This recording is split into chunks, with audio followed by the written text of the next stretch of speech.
Now at 6, CBS News Miami is committed to covering the crisis in Cuba. Tonight, microsystems are starting back up following another island-wide blackout. This comes just 1 week after the last outage that impacted the western part of the island.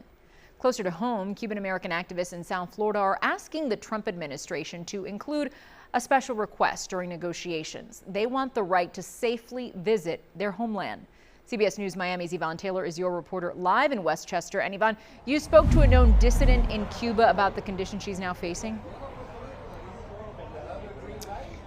They've been very vocal, the activists here, specifically about this subject, Lauren, which is the fact that many of them, especially the ones that have actually raised their voice against the regime and have not been allowed to return to the country for years, many of them for decades, they want to be able to go back to Cuba. So they're asking the Trump administration to change the restriction that they've had for years.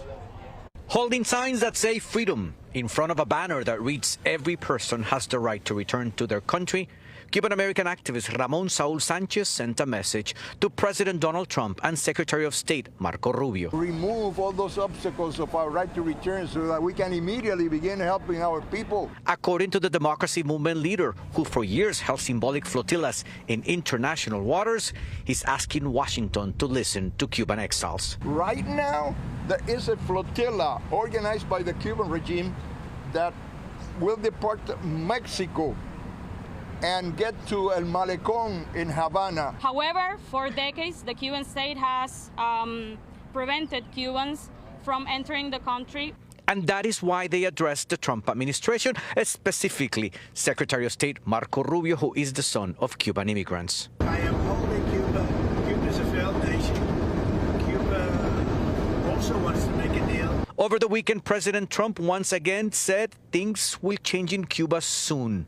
This Monday, Havana said that Cuba is open to having a fluid commercial relationship with U.S. companies and also with Cubans residing in the United States. We are asking the administration not to engage to stabilize economically the regime by having business people from here go and do business with the regime in Cuba. I think what happened in Iran and Venezuela has put the fear of God in the Cuban government, and they know that change is coming. Jose Felix Diaz is a former state legislator and a Cuban American who resides in South Florida. He tells me that in spite of Cubans wanting to invest in the island, he doubts anybody will do it under the current system. I think a lot of Cuban Americans are going to wait and see what happens over the course of the next few months.